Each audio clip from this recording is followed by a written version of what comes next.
nations and countries. You learn more from your losses than you do your victories. Yeah, that's Yeah. true. Yeah. So anyway, we are happy, Yeah.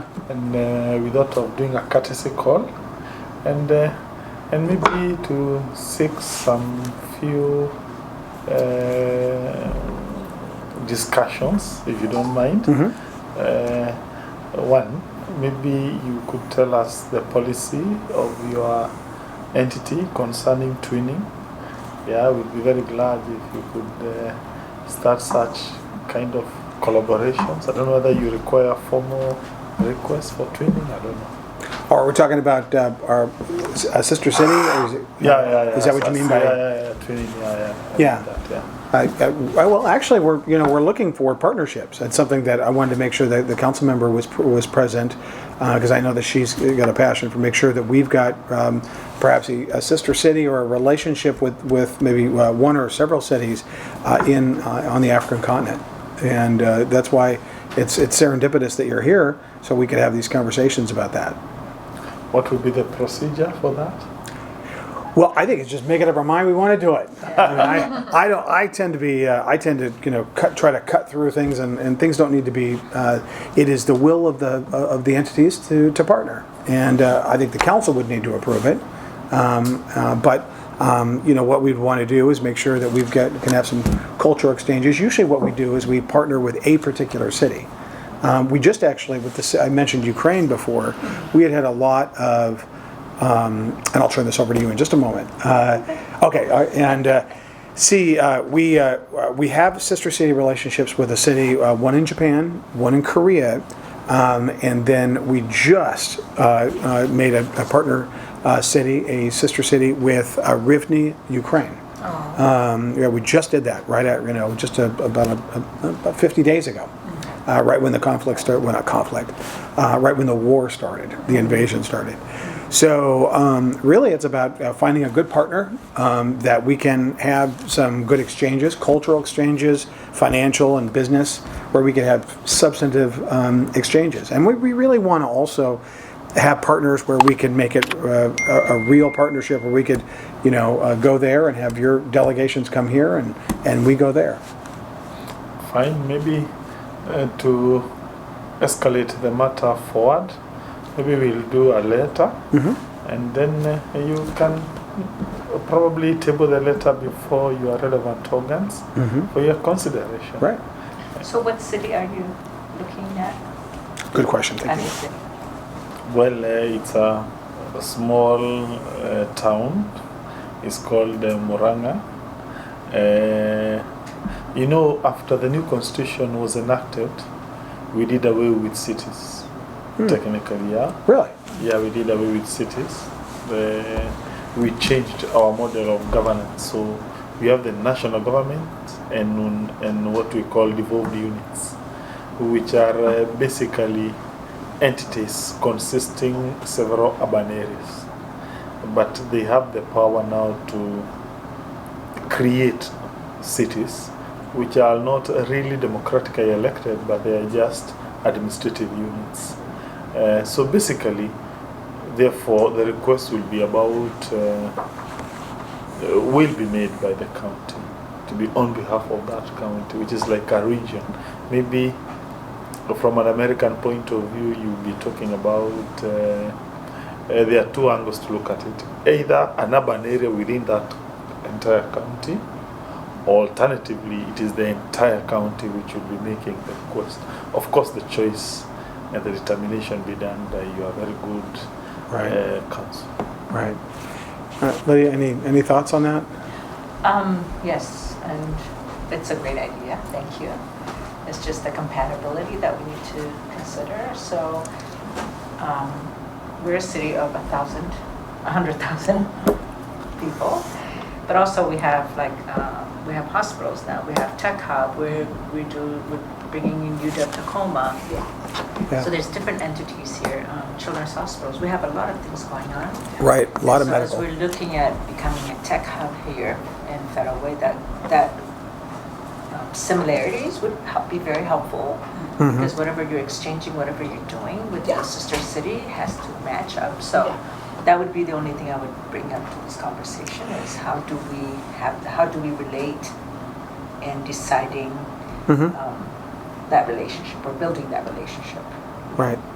Yeah, and then just maybe some. I think a letter would be a great way to start that off, and I think that hitting some of those points about maybe some as you know, some sectors in our economy, whether it's tech or the hospital. I think you're absolutely right. The medical facilities here, we have quite a number of medical facilities, hospitals, clinics, that kind of thing. So it's likely because of where we're situated geographically.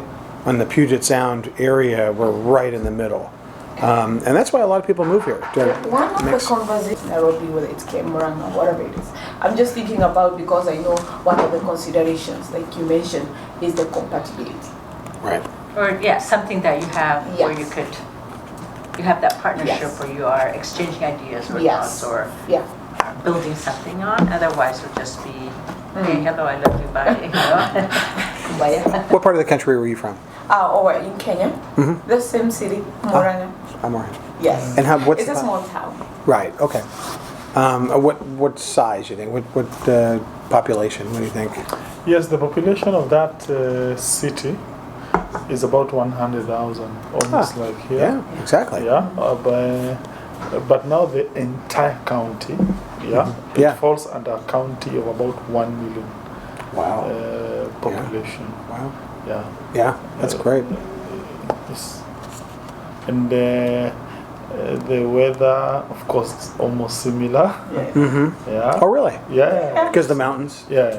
You always think Africa's like burning hot. Yeah. When you're around the equator, and then there's that elevation. Right. Right. So the weather is almost, in fact, almost similar like this place. Yeah. Yeah. Yes. But the outer, the region surrounding the town is definitely more into agriculture. Yeah, coffee, tea, such. Do you have I should know this, but do you have a parliamentary form of government where you've got a prime minister, or do you have a direct elected president? It is like America. We have presidential system of government.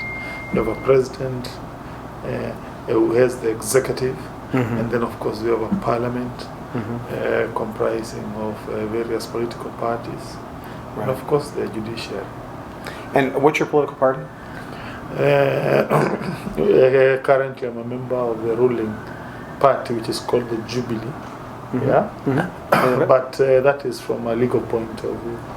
From a de facto point of view, Jubilee has split up into two. So I have shifted into another. Why is it? Are you able to say why is it? What are the factions about? Why did it split? What's the ideological? What happened? We are yet to fully turn into an issue-based political system. But what happens after the 2017 general elections? We usually have two major political parties. So my party is the ruling one, and then we have an opposition party, which their strengths are usually almost equal. So there was, after the election, the president went and did what we call a handshake, like a collaboration. He decided to enter into some political collaboration with the lead of the opposition party. And we called it a political handshake. But the effect of that was to alienate the deputy president of the Republic of Kenya, who was the one who was supposed to come and after the current president goes home, take over the reins of Jubilee Party. So when the president made a rapprochement with the opposition, deputy president was sidelined. Some of us followed the deputy president. Right. And we have now formed a separate political party, which is called UDA, United Democratic. There you go, UDA. Very good. So us are those who support the deputy president. Where is please get the what? The gifts. Okay. Yeah. So so we formed a political party, But the president currently is supporting the lead of the opposition to succeed. Yeah. Ah, I see. We've had a couple of, we've had, in the United States, I'm very much a student of history, and, there have been certain situations, probably most notably, the most recent was in 1992, 30 years ago, where you had the emergence of that new party.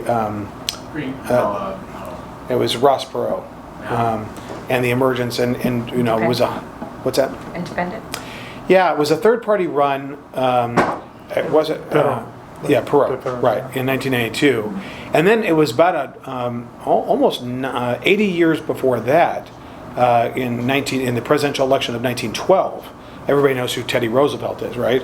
And Teddy Roosevelt famously stepped away to let his friend be president for 4 years. And when he came back, and he went to Africa, he went to South America, almost died in South America. And when he came back, he thought his friend would give him the nomination again, and that was not the case.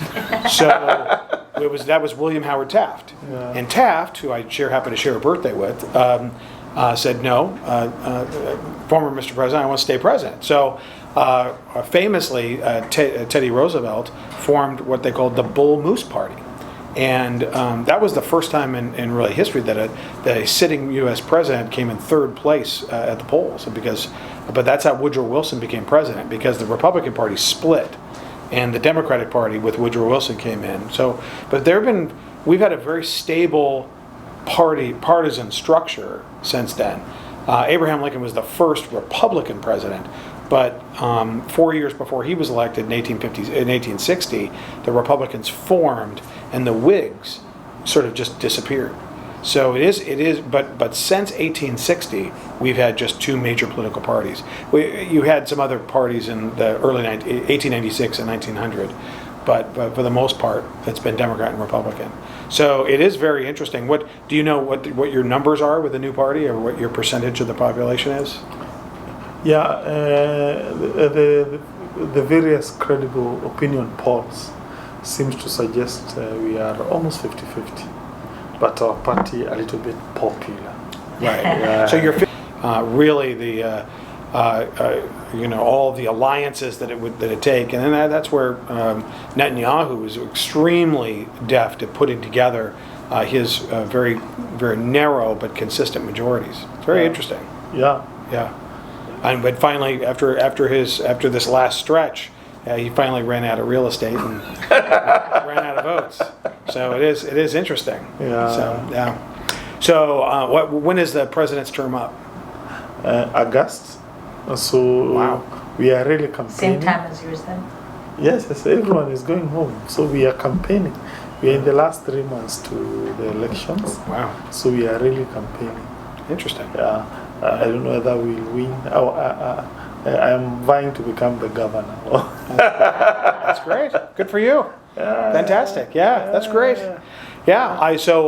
Wow. Well, I'm not sure we're going to get there in time to help out with the election. But, no, if you are just to tell the people, yes, I'm going to consider pairing with my county, I win the election. Don't worry, I'm joking. I know.